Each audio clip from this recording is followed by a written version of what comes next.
What if we told you that aliens might not need a planet at all? Whoa, Yeah, crazy, right? that's pretty wild. You guys been sending us some really cool articles on the search for extraterrestrial life, and this one from space.com titled, "Does Alien Life Need a Planet to Survive? Scientists Propose Intriguing Possibility." It really blew our minds. So get ready, because we're about to take a deep dive into this mind-bending idea, planetless life. It really makes you question everything we think we know, Mhm. about life in the universe. Totally. I It know. challenges how we even picture it, Yeah. I mean, Earth is our only model, right? So it's natural to assume aliens would need a similar setup, a nice cozy planet to call home. Yeah, for sure. Uh, And that's why this article is so interesting. It forces us to step outside that Earth-centric mindset and consider all the possibilities that might exist beyond our planet. It's a great reminder that in science, we should always be pushing the boundaries of what we think is possible. But okay, before we get too sci-fi, let's bring it back down to Earth for a second.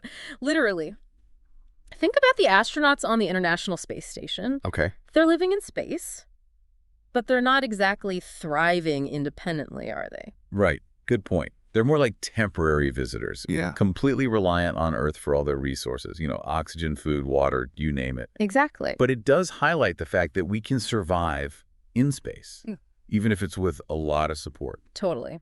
And speaking of surviving in space, what about those microscopic marvels we all know and love, tardigrades? Those little guys can actually withstand the vacuum of space. Tardigrades, the ultimate survivors. Yeah. While they haven't evolved to live and reproduce in space long term, their resilience does raise some interesting questions. Could there be other organisms out there, maybe not as cute and cuddly as tardigrades, that have adapted to thrive in the harsh conditions of space? Now that's where things get really exciting. But if we're talking about life truly flourishing in space, not just surviving, there are some major hurdles to overcome. Oh yeah, definitely. The article breaks down some key challenges, starting with the issue of pressure. On Earth, we're used to a certain atmospheric pressure, but in space, it's practically non-existent. Any life form out there would need a way to maintain the internal pressure necessary for their cells to function. So it's like the pressure as a deep sea diver experiences, but on a much grander scale. Exactly. Imagine the pressure difference between the surface of the Earth and the edge of space. It's immense. Cute. But some organisms on Earth, like those found in the deepest part of the ocean, they've evolved to handle incredible pressure differences. So it's not entirely implausible to think that life elsewhere could have developed similar adaptations. That's fascinating. Okay, so pressure is one challenge. What else would life in space need to overcome? Well, let's talk about temperature. Space is an incredibly cold place, and without the protective blanket of an atmosphere, like we have on Earth, maintaining a stable temperature would be crucial for any life form. And I remember the article mentioned the Saharan silver ant as an example of how life deals with extreme temperatures. Right. This tiny ant survives in the scorching Sahara Desert by reflecting sunlight, using specialized hairs on its body. It's like having a built-in sun shield.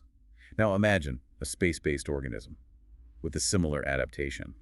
But instead of staying cool, it's reflecting sunlight inward to maintain a warm internal temperature. Incredible. So it's not just about surviving the cold, it's about actively manipulating the environment to create a habitable space. Precisely. And it highlights the potential for incredible biological solutions to the challenges of living in space. This brings us to another crucial factor, replenishing essential elements. Planets hold on to their elements because of gravity, right? So how would a free-floating life form manage that? That's a great question. And it leads us to the concept of a closed-loop system. Basically, imagine a self-contained ecosystem where everything is constantly recycled and reused. Like a miniature version of Earth's biosphere, but floating in space? Exactly. And it would have to be incredibly efficient. We're talking about recycling everything, water, oxygen, even waste products, to create a sustainable environment. But it's not just about the elements themselves. It's about managing their specific ratios. For example, the right balance of carbon dioxide and oxygen is essential for respiration, just like here on Earth. Wow, it's like a delicate balancing act on a cosmic scale. Indeed. But the ingenuity of life on Earth suggests that such intricate systems are possible. And if we're thinking about long-term sustainability, a closed-loop system would be absolutely essential for any life form living in the vastness of space. Now, all this talk of recycling and closed-loop systems makes me wonder, wouldn't a life form in space need a starting point? Some initial source of those essential building blocks? You're absolutely right. They couldn't just appear out of thin air, so to speak. The article suggests that an asteroid rich in the necessary elements, could be a suitable starting point. Imagine an asteroid, perhaps captured in a stable orbit, providing the raw materials for this free-floating life to take hold. Okay, so we've got a source of raw materials, a way to maintain pressure and temperature, and a system for recycling those all-important elements. But what about energy? I mean, you can't run a space colony on good vibes alone, right? Of course not. Just like life on Earth, any life form in space would need a reliable energy source. And what better source than the ultimate powerhouse? The sun. That makes sense. Solar energy seems like the most logical choice, especially for a free-floating structure that can position itself to soak up those rays. Precisely. With the right technology, a space-based life form could harness the sun's energy to power its entire ecosystem. Okay, so we've talked about pressure, temperature, replenishing elements, even access to a starting point and a reliable energy source. If we put all these pieces together, what might this planetless life actually look like? What kind of structure could house this intricate and self-sustaining ecosystem? Well, the article paints a pretty fascinating picture, and it might not be what you expect. All right, you've got me hooked. Tell me more. Forget the image of a traditional spaceship. The article proposes something much more organic, almost like a giant free-floating cell. Imagine a structure maybe up to 330 feet across, with a hard, transparent shell. Whoa, so not a sleek, metallic spaceship, but something more like a giant space bubble. Exactly. This shell wouldn't be metal. It would need to be something that allows light to penetrate, while still being strong enough to maintain internal pressure. Interesting. It's a concept that pushes the boundaries of material science, but draws inspiration from structures found in nature, like the tough outer layer of certain seeds, or even the intricate designs of diatoms. So it's regulating pressure, maintaining a stable temperature, and acting like a giant greenhouse all at the same time. You got it. Just like the Saharan silver ant we talked about, this shell would need to be able to manipulate sunlight. Some areas might be more reflective to prevent overheating, while others could be designed to maximize light absorption for photosynthesis. Wow, that's some serious bioengineering. It's amazing to think that we might be able to draw inspiration from nature to design future space habitats. Absolutely. This research isn't just about searching for alien life. It's also about expanding our understanding of what's possible and pushing the boundaries of our own technology. But how realistic is all of this? I mean, are scientists actually suggesting that these giant space bubbles might be floating around out there right now? Well, it's important to remember that this is still a hypothesis, a thought experiment. While we haven't found any evidence of planetless life yet, the idea is grounded in scientific principles. It's about exploring the limits of what we consider life and challenging our assumptions about where it might exist. That's a good point. It's easy to get caught up in the wow factor and forget that science is all about asking questions and exploring possibilities. Exactly. And even if we never find these planetless life forms, the research itself is incredibly valuable. It forces us to think outside the box and consider alternative solutions to challenges we might face in our own space exploration efforts. So even if it's just a thought experiment, it could have real-world applications for humans venturing further into space. Absolutely. Think about it. Our current space stations are essentially metal boxes, completely reliant on resupply missions from Earth. But what if we could create more self-sufficient habitats, inspired by these theoretical planetless life forms? You're talking about bioengineered habitats, right? Environments that mimic the natural processes we see on Earth. That's the idea. We could use bioengineering to design closed-loop systems that recycle waste, regulate temperature, and even generate food.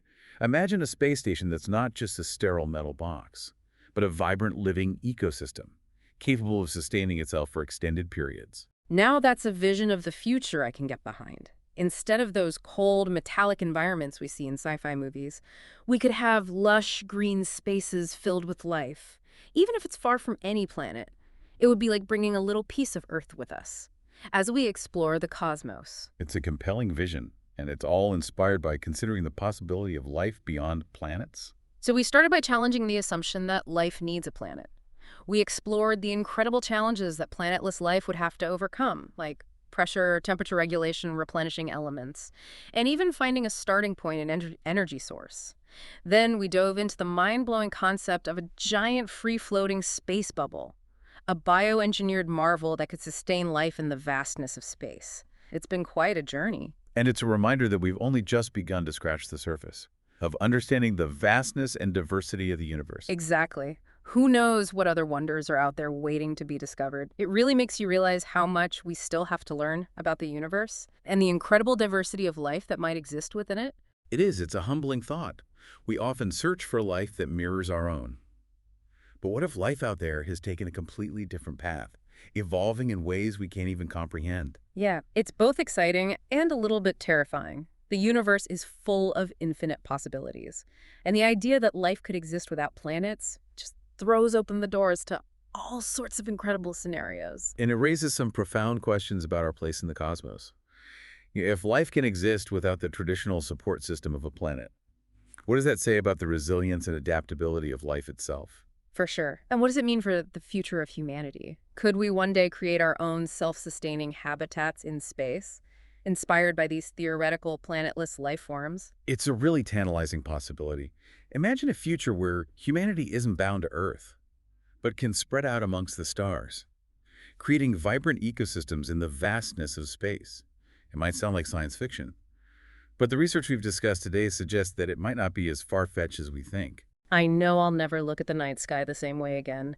Every twinkling star could be a potential haven for life, even without a planet to call home. That's the beauty of science, right? Right. It constantly challenges our perspectives. Yeah, And it opens up new avenues of exploration. totally. So today we challenged the assumption that life needs planets. We explored the incredible challenges and potential solutions for planetless life and considered the implications for the future of space exploration. It's been a truly mind-expanding deep dive. Absolutely. And it really highlights the importance of questioning our assumptions and pushing the boundaries of scientific inquiry. After all, the most incredible discoveries often come from the most unexpected places. If life can exist beyond planets, what does that tell us about the vastness and diversity of the universe? And what possibilities does it open up for the future of humanity? We'd love to hear your thoughts. What stood out to you in this deep dive? Did it change how you think about the search for extraterrestrial life? Let us know. Trees on Mars? It sounds like something straight out of science fiction, doesn't it? Yeah, like something you'd see in a movie. But that's exactly what some scientists are seriously exploring right now. We're diving into some brand new research about terraforming Mars, making it more Earth-like. Mm-hmm. And get this, they're looking at where those very first Martian trees might actually, take root. Cool. Our source for this deep dive is this recent article from space.com. It's got some wild possibilities in it, let me tell you. Yeah, I saw that one. It's pretty fascinating. So it goes way beyond just getting any old plants to grow on Mars. Oh, yeah. They're talking about what it would take to make full-blown trees actually thrive. Right, like a whole forest, that kind of thing. Well, that's a whole other level of complicated, For right? sure, because we're not exactly dealing with, a welcoming environment here. Exactly. Mars is not exactly known for its hospitality. Yeah. So, what are we really up against when it comes to the current Martian climate? Well, Mars right now, it's super hostile to life, like any kind of life as we know it. Yeah. In fact, the article, it quotes this researcher, Robert Oldiski, and he says, straight up, the atmospheric conditions existing on Mars today make the existence of life impossible. Impossible. Wow. Okay, so then how do we even start to wrap our heads around a challenge like that? Well, that's where this whole concept of terraforming comes in. Right, terraforming. It's basically like, modifying a planet's whole environment, making it more like Earth. Mm-hmm. So in this case, they're focused on warming up Mars enough so that trees can actually survive. Okay, so basically we got to crank up the Martian thermostat, right? Yeah, exactly. But how do we actually, do that? Well, this research is looking at different ways to increase the greenhouse effect on Mars. They're talking about using a bunch of CO2 in the atmosphere, like concentrated CO2. Mm-hmm. And the idea is that'll trap more heat from the sun, and that'll raise the temperature of the whole planet. Oh, so like a giant blanket of CO2 covering the whole planet. Yeah, kind of like that. That sounds pretty ambitious, to say the least. It is. It's a massive undertaking, for sure. But here's where things get kind of crazy. Okay, lay it on me. You'd think, right, that the warmest part of Mars, the tropics, would be the best place for trees. Yeah, makes sense, right? More sun, more warmth. Well, turns out this research suggests otherwise. Really? Yeah. Why wouldn't the tropics be the best spot? Well, you see, Mars has this elliptical orbit, which is totally different from Earth's orbit, which is more circular. Oh, right. And because of that, the southern hemisphere of Mars actually ends up having, much warmer summers. Huh, interesting. Plus, there's this region called the Hellas Basin. It's this giant impact crater in the southern hemisphere. Okay. And it sits really low, it's way lower than the surrounding areas. Mm. And because of that, it acts like a natural heat trap. So it's like a combination of the orbit and this weird geography Yeah. that creates this surprisingly warm spot. Exactly. That's wild. Okay, but let's get down to the nitty-gritty. What do trees actually need to survive on Mars? Right. Like, what are the specific must-haves? Well, the research highlights a few really key things. Okay. First off, the temperature, obviously. Hmm. It needs to be way warmer than it is now, like significantly warmer. Yeah. And it can't just be warm during the day. It has to hold that warmth overnight, too, because Mars has these crazy temperature swings. Oh, yeah. Those Martian nights can get pretty brutal, I imagine. Exactly. Like a Martian cold snap would probably just wipe out a regular tree. Yeah, no kidding. So warmer temperatures for sure.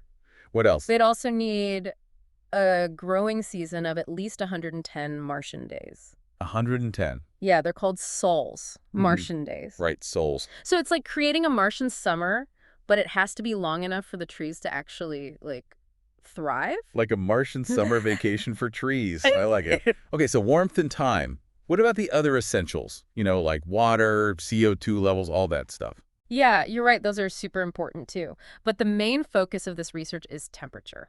Okay, They're saying that's, like, the biggest obstacle we got to overcome. makes sense. They actually use data from the Viking Mars landers to figure out exactly how much warming is needed. No way. Yeah. That's so cool, using data from these, like, decades-old missions to solve these futuristic problems. I know, right? It's pretty amazing. So what are they saying? How much warming do we need?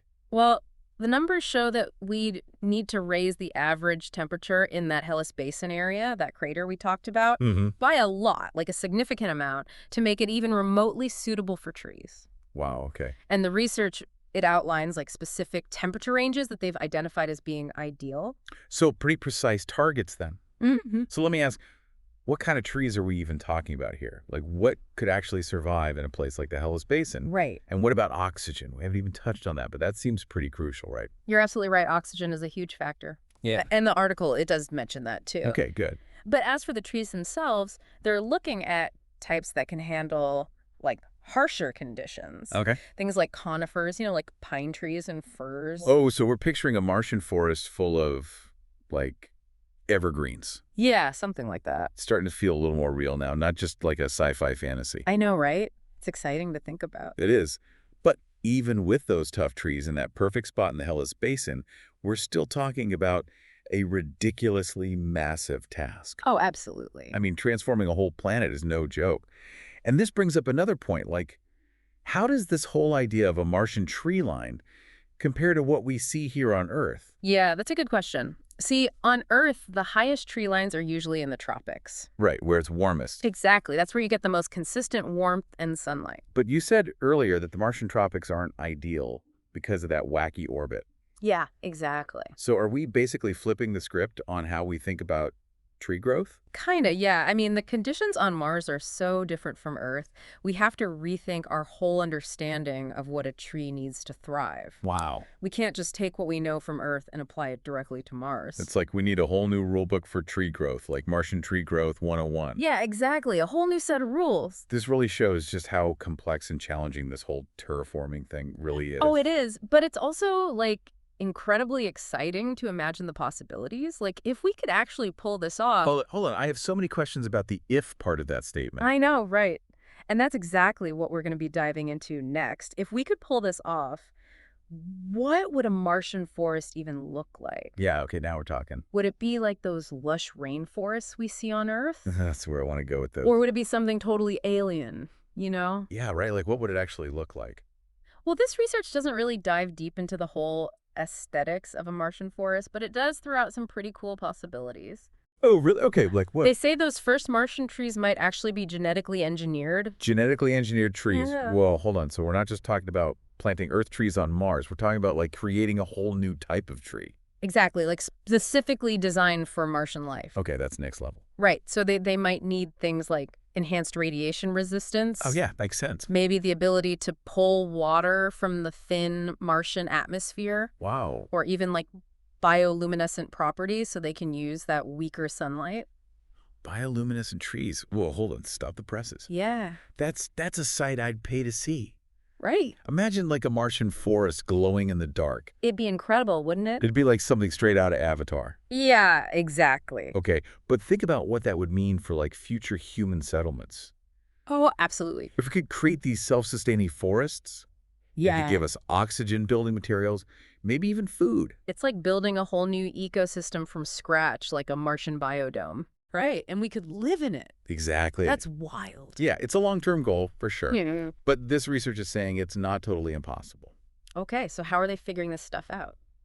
Well, one thing they did was use computer modeling Oh, cool. to simulate different terraforming scenarios, Mm-hmm. and they can actually predict how the Martian climate would respond. So they're not just theorizing, they're actually running simulations. Yeah, they're seeing how these ideas could play out in the real world.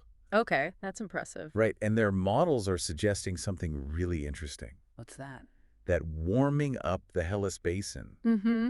could have this cascading effect. Cascading effect. Okay, explain that. Yeah, so it could potentially trigger the release of all this trapped CO2 Okay. and water ice that's in the Martian soil. Wait, hold on. So you're saying by warming up one region, Yeah, we could actually kickstart this planet-wide transformation? exactly like a chain reaction. Whoa, that's wild. Right, it's like giving Mars a little nudge. And then letting the planet's own natural processes take over. But I'm guessing there's still a ton of uncertainty about how this would all actually work. Oh, for sure. I mean, we're talking about a planet with a really complex history Yeah, and a climate we're still trying to figure out, you know? right. It's not like we can just flip a switch and suddenly Mars is a tropical paradise. Exactly. It's this delicate balance, and terraforming would take constant monitoring and adjusting. Right.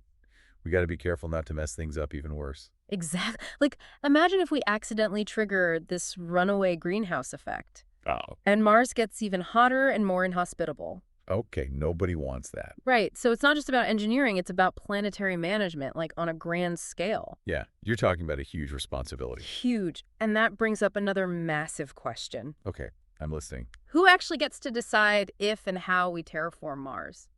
Yeah, that's the million-dollar question. Right. Are we talking about international treaties, corporate ventures? Or like something else entirely. Exactly. The article doesn't really get into specifics about planetary governance, Okay. but it does say we need to seriously think about this stuff and collaborate, you know? Yeah. Because terraforming Mars is a decision that would impact everyone on Earth, Mm-hmm. not just one country or company. It's like deciding the fate of a whole world.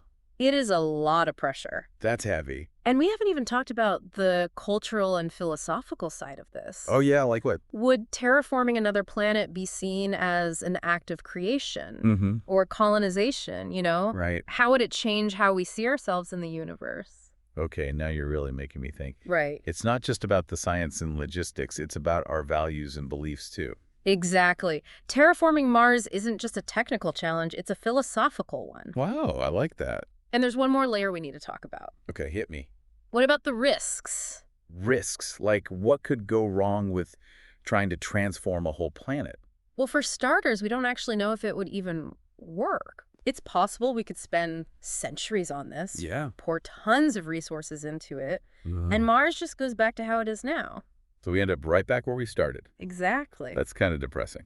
It is a sobering thought. Yeah. And what about those unintended consequences we talked about before? Oh, right. Like, what if we accidentally trigger a runaway greenhouse effect and make Mars even hotter? Yikes. Or what if we introduce some Earth microbes that contaminate the Martian environment? Okay, now we're in like sci-fi disaster movie territory. I know, right? But that's the point. Yeah. We're dealing with forces and systems way beyond our control. That's a little scary. It is terraforming is a gamble, Mm-hmm. and the stakes are incredibly high. Yeah, we're talking about creating a new home for humanity, Right. but also potentially destroying a whole planet.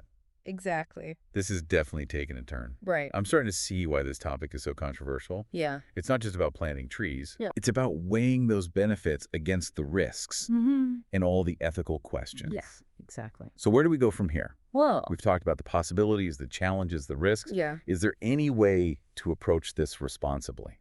That's the big question, isn't it? And luckily, that's exactly what we're going to be talking about in the final part of this Steam Dive. Okay, so we've talked about the how, the what, and even like what could go wrong with this whole terraforming Mars idea. Right. All the big questions. But now I'm wondering, is there actually like a path forward? Yeah. A way to approach this responsibly so it benefits everybody. Well, that's definitely what we should be aiming for, and this research does offer some ideas. Okay, like what? They really emphasize taking things slow, Okay. like a phased approach to terraforming. Phased approach. Yeah, starting small, little Right. experiments and then gradually scaling things up over time. It's not just jumping right in. Exactly, more like dipping our toes in the Martian water first. Yeah, like that Yeah. analogy. It's kind of like building a house, you don't start with the roof.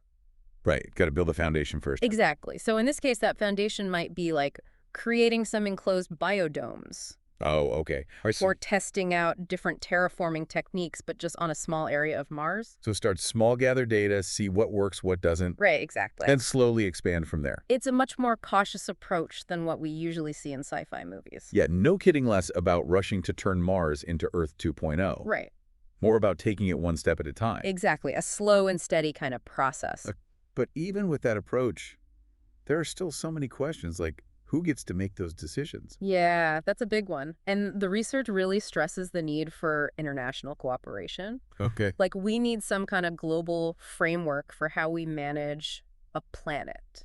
Planetary governance. Whoa, that's a mouthful. It is, but it's crucial. Okay, so what kind of stuff are we talking about? Well, we'd need to set some ground rules. Who gets to do what on Mars, how resources are managed, how to make sure everyone benefits from terraforming, not just a select few. It's like we need a whole new system of laws, but for an entire planet. Exactly, it's a tall order. Yeah, no kidding. But it's absolutely essential if we want to avoid conflict Oh, yeah, for sure. and exploitation. Imagine if one country or company just claimed ownership of a terraformed Mars. Oh, yeah, that would be good. Right, it'd be like the Wild West all over again, but on a planetary scale. Definitely don't want to repeat those mistakes. Nope. So this research is saying we need to start having those tough conversations now. Yeah, about the ethics. Exactly. The societal impacts, the philosophical questions. It's not just about the science. No, it's about our values as humans Right. and what kind of future we want to create. For ourselves and for Mars. Exactly. This is heavy stuff. It is, and that's why this research is so important. It's not just about can we do this, it's about should we do this. Exactly. It's about making sure that if we do terraform Mars, it's for the right reasons and in a way that benefits all of humanity. Wow, that's a powerful statement. It is. We started this whole deep dive thinking about trees on Mars. Yeah. This seemingly simple idea, Right. but it's opened up this whole Pandora's box of questions about science, ethics, philosophy. Has. And it goes way beyond just Mars itself. That's the amazing thing about science. It's Yeah. not just about finding answers, it's about asking the right question. And pushing the boundaries of what we know. Exactly. It's about expanding our understanding of our place in the universe. So to everyone listening out there, keep those questions coming. Yes. Because the future of Mars is still being written. It is. And it's up to all of us to decide what that future is going to look like. Hey, everyone, and welcome back for another deep dive. Oh yeah, always happy to be back. So this time we're exploring the November night sky. That's right. We'll be taking a look at a space.com article about, a kind of special event happening. It is pretty special. A close encounter with Venus It is. during the new moon. Yeah. And that new moon kind of makes it even cooler, I think, because... Right. So can you remind us what exactly defines a new moon? I know we've talked about it before, but just as a refresher. Yeah, so basically the new moon, it happens when the moon is between the sun and the earth. Okay. Like picture drawing a line straight through the earth and the sun. Mm-hmm. And when the moon falls on that same line, well, that's a conjunction. Okay. And that's what makes a new moon. So the moon is there, but we just can't see it. Yeah, it's kind of lost in the glare of the sun. Got it. Unless, of course, it passes directly in front of the sun.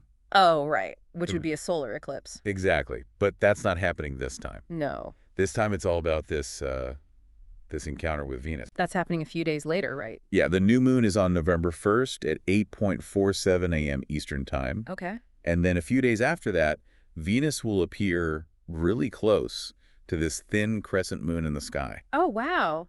I didn't realize the new moon was on November 1st. Uh-huh. I know new moons are significant in a lot of cultures. Absolutely. Can you talk a little bit about that? Yeah, I mean, for a lot of lunar calendars, like the Islamic and Hebrew calendars, the new moon is the beginning of a new month. Interesting. It symbolizes new beginnings, fresh starts. I like that. A lot of traditions around the world associated with a sense of renewal. It's interesting to think about this invisible new moon Yeah. and how it's actually setting the stage for this really cool event with Venus. Yeah, and it's not just any encounter with Venus. Right, so when exactly can we catch these two together in the sky? Well, on November 4th, you want to look for that thin crescent moon in the evening, Okay. and then Venus is going to be right below it, shining really brightly. Venus is always so bright. Oh, yeah. I feel like it's always so easy to spot. Yeah, it's actually the brightest thing in our sky after the sun and the moon. That's right, I forgot about that. It's pretty incredible when you think about it. It's like sunlight bouncing off another planet, and then that light's reaching us here. Wow. Yeah, that's a really cool way to think about it. You're seeing the sunlight reflected off of another world. So we've got this new moon and Venus, but are there any other planets joining the party this month? Oh, yeah, it's like a planetary parade in November. Really? Yeah, so on the night of the new moon, Saturn is visible in the southeast, Wow. and it reaches its highest point around 9 p.m. Okay. And you know what's even cooler? You can actually see Saturn's rings with a basic telescope. Oh, I love that. It's one of the most amazing sights I've ever seen. It's so cool. And I think for a lot of people, that's one of their first, like, wow moments in astronomy. Definitely. Okay, so we've got Saturn on the night of the new moon. What about Jupiter and Mars? They show up a bit later. Okay. Jupiter rises around 8 p.m., followed by Mars. They'll each be hanging out in different constellations, too. Okay, we'll have to talk about this a little bit later then. Oh, good. So no matter where you are in the world, it sounds like November is the perfect month to go outside and check out the night sky. Yeah, it really is.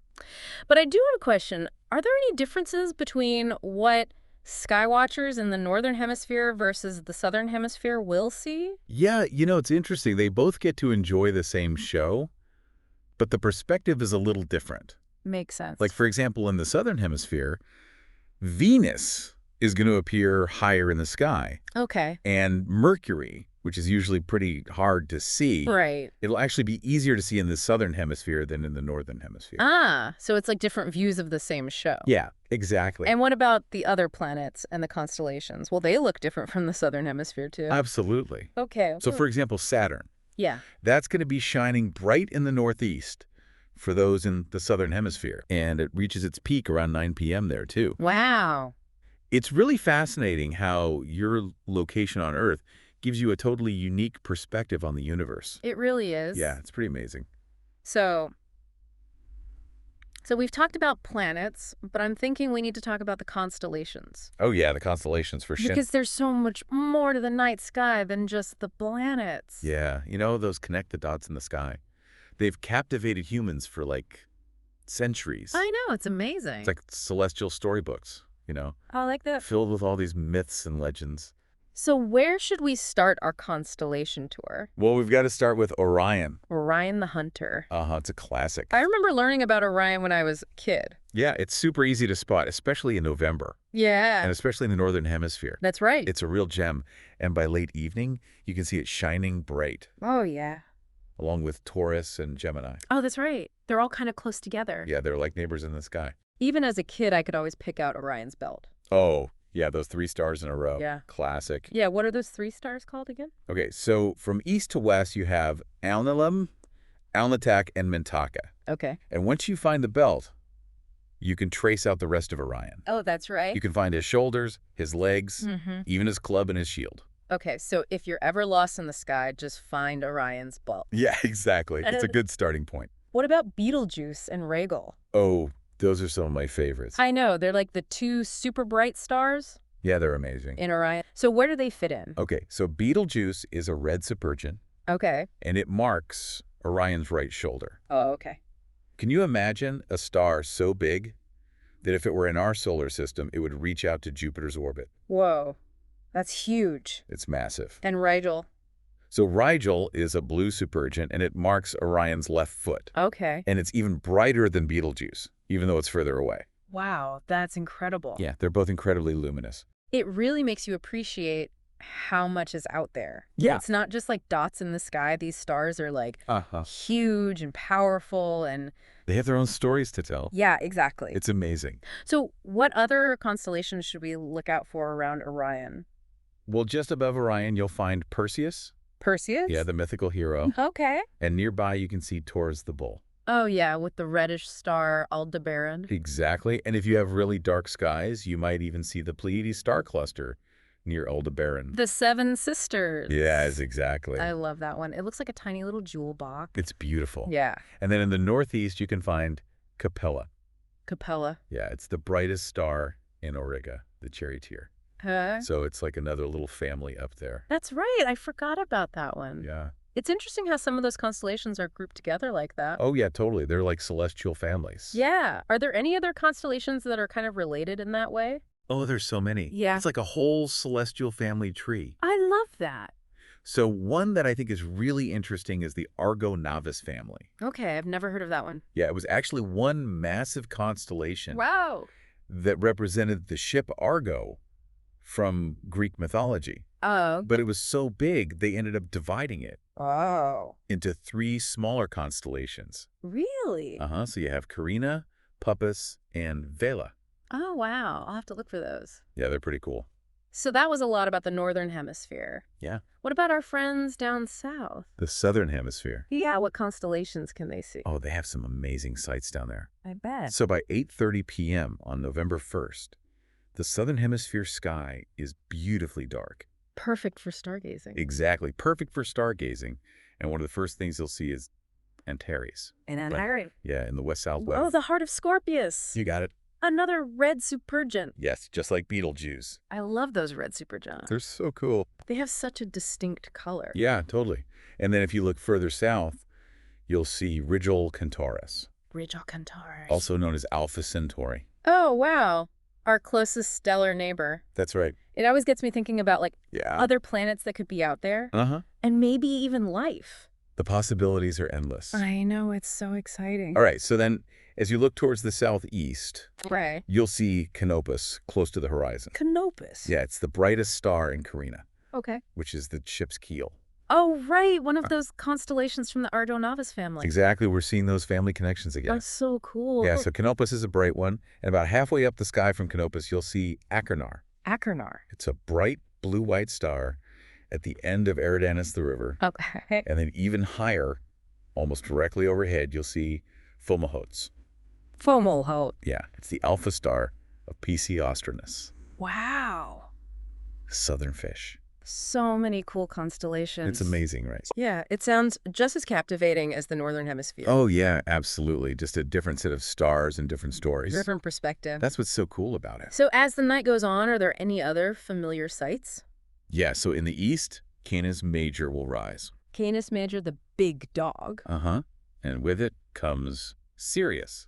Sirius the dog star. That's right. I remember learning that it's the brightest star in the entire night sky. Yeah, it's incredibly bright. And to the left of Sirius... You'll see Orion. Oh, that's Yes. right. Orion's visible in both hemispheres. Exactly. But it's upside down in the south. You got it. So Rigel would be higher than Betelgeuse. Like the whole sky is flipped. It's amazing how our perspective changes everything. Yeah, it is. And from Rigel, you can actually trace the path of Eridanus Oh, wow. River Okay. all the way across the sky to Achernar. It's like a river of stars. Yeah, it's really beautiful. So whether you're in the north or the south, November is a great time to see some amazing things. Oh, yeah, for sure. There's a whole show up there. It's a cosmic invitation That's a great way to put it. to go outside and look up. Yeah, and just connect with the universe. I love it. And, you know, these constellations have been inspiring people for centuries. Yeah, It's a reminder that we're part of something much bigger than ourselves. that's a great point. Yeah, it's pretty humbling. Wow. This has been quite the journey. It really has. We've gone from an invisible new moon to Venus and a whole bunch of planets and even dove into some constellation mythology. Yeah, there's so much to see up there. I know, it's amazing. So before we go, let's recap some of the highlights. Okay, sounds good. We started with the new moon happening on November 1st, which is time for new beginnings. Right? And we learned how that new moon is setting us up for a meeting with Venus. Just a few days later. And then we talked about all the other planets putting on a show for us this month. Like Saturn with its rings. Yes. And Jupiter, the biggest planet in our solar system. And even Mars. It's going to be a busy month. It is, and we can't forget about the constellations. Oh, yeah, those are the best. Each one with its own unique story. Like Orion the Hunter, Yeah. Taurus the Bull. And for our Southern Hemisphere listeners, we can't forget about Canopus That's right. and Eridanus the River, And of course, Sirius the Dog Star. the brightest star in the night sky. It's amazing how those constellations have connected people for so long. I know, it's really cool. They're like time capsules, you know? Yeah, carrying stories from the past to the present. So as we wrap up this deep dive into the November night sky, what's the takeaway for our listeners? Well, there's a whole universe waiting to be explored right above your head. Exactly. All you need is a clear night and a little curiosity. And maybe a star chart. Oh yeah, a star chart or an app can be really helpful. Yeah. But as you look up at those celestial wonders, think about that new moon. That symbol of new beginnings. Exactly what new intention or goal will you set for yourself under this new moon? That's a great thought to leave our listeners with. I hope so. So until next time, keep exploring, keep learning, and keep looking up. Absolutely. All right, colliding neutron stars. You guys sent in some awesome articles. Yeah. And this one from space.com, Hubble watches neutron stars collide and explode to create a black hole and birth atoms. That's pretty wild. Yeah, it is fascinating. And it's not just a theory anymore. Right. We have images from the Hubble telescope and other instruments that show these events are actually happening. We're going to dive deep today and find out what happens when these super dense stars crash into each other. Right. We'll unpack all the physics. Okay. And you're going to be surprised how this affects us here on Earth. Okay. So, to kick things off, paint us a picture of what a neutron star is. Picture this. Okay. An object so dense that a sugar cube-sized piece of it would weigh 1 billion tons. Wow. That's a neutron star. Okay. It's what's left after a massive star, at least 8 times bigger than our sun, collapses under its own gravity. That's some heavy stuff. Literally. Yeah. How does something get that dense? Well, it all starts with a supernova. The star explodes, and its core collapses in on itself, squeezing electrons and protons together until they become neutrons. Okay, so now we've got these crazy dense neutron stars, and the article focuses on what happens when 2 of them are in a binary system. Right. What makes that so special? Well, you know, it's not every day you see 2 neutron stars orbiting each other. Right. What makes them special is their immense gravity and the crazy dance they do before colliding. Okay, so these stars are waltzing towards a grand finale. Yeah. Tell me more about this dance. Imagine a cosmic waltz, but with gravity leading the way. Okay. As they orbit each other, these stars lose energy, sending out ripples in space-time called gravitational waves. Okay. And those waves carry away energy, Right. causing the stars to spiral closer and closer and closer. It's a slow but inevitable collision course. Exactly. And as they get closer, the dance gets faster and more intense. The energy they release is unimaginable. I bet. So what happens when they finally meet? I'm picturing a cosmic explosion of epic proportions. You're not wrong. Okay. The collision results in an explosion called a kilonova. A kilonova. And it's so bright, it shines with the light of hundreds of millions of suns. Hundreds of millions of suns. That's got to be the most dazzling light show in the universe. It is breathtaking. Yeah. But it's not just a flash of light. There are stages to this kilonova event. Okay, let's unpack those stages. What happens first? First, imagine a massive amount of neutron-rich matter ejected at temperatures, billions of degrees, thousands of times hotter than our sun. Wow. And what happens to all that superheated matter? Does it just hang out there? Well, it forms a giant, rapidly expanding cloud of plasma that cools as it spreads outward, almost at the speed of light. So this cloud is spreading and cooling. What comes next in this cosmic show? Well, here's where things get really intense. Okay. The remnants of the neutron stars, under incredible gravitational forces, collapse to form a black hole. Wait, a black hole? So we go from a brilliant explosion to an inescapable void? Talk about a cosmic mood swing. But hold on. The article also mentions something about new elements being created in this process. You're right. And that's where it gets really interesting. All that neutron-rich matter we talked about, that's the key to forging heavy elements. Hold on. Are you telling me the gold in my necklace was forged in the heart of a dying star? It's true. That's insane. How does that even work? It's like a cosmic alchemy called the R process, rapid neutron capture. Imagine atomic nuclei in that cooling plasma, capturing free neutrons, creating heavier and heavier elements. So it's like a building game, but with atoms. Yeah. Can you give us a specific example of an element scientists observed being created? In this particular observation, scientists detected the formation of strontium and yttrium. Strontium and yttrium. Okay, I'll take your word for it. But Yeah. I'm guessing the process can create other things too, right? Absolutely. It's responsible for a whole spectrum of elements heavier than iron, including gold, silver, platinum, and uranium. So the carbon in our bodies, the silicon in our phones, it can all be traced back to these explosions. It's amazing, isn't it? That's wild. It makes you appreciate the universe in a whole new way. But hold on a sec. How do scientists actually see these events happening millions of light years away? It must take some serious detective work. It does take incredible detective work.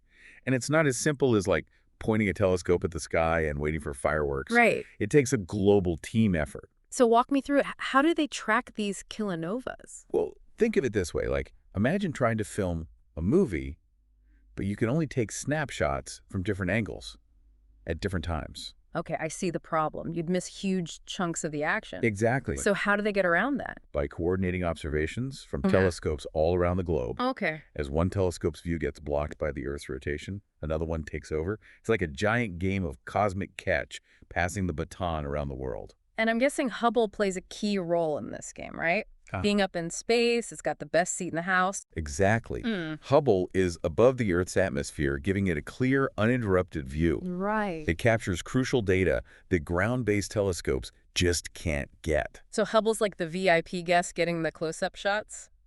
You could say that. Hubble. It gives us a front row seat to this incredible cosmic display. Wow. But the observations don't stop there. Scientists also monitor the kilonova's afterglow for months or even years. The afterglow. Yeah. What can they learn from that? Is there still some action happening even after the main event? Oh, absolutely. Think of it like the embers after a bonfire. There is still a lot happening as things cool down by analyzing the light emitted. At different wavelengths, they can pinpoint the specific elements created in the explosion. So it's like a cosmic fingerprint revealing the composition of the kilonova debris. Precisely. And remember that mention of microphysics in the article? Yeah, that caught my attention too. It sounds like we're zooming in on the tiniest details of this massive explosion. Yeah. What exactly are we talking about here? Well, microphysics lets us study the behavior of individual particles within the kilonova.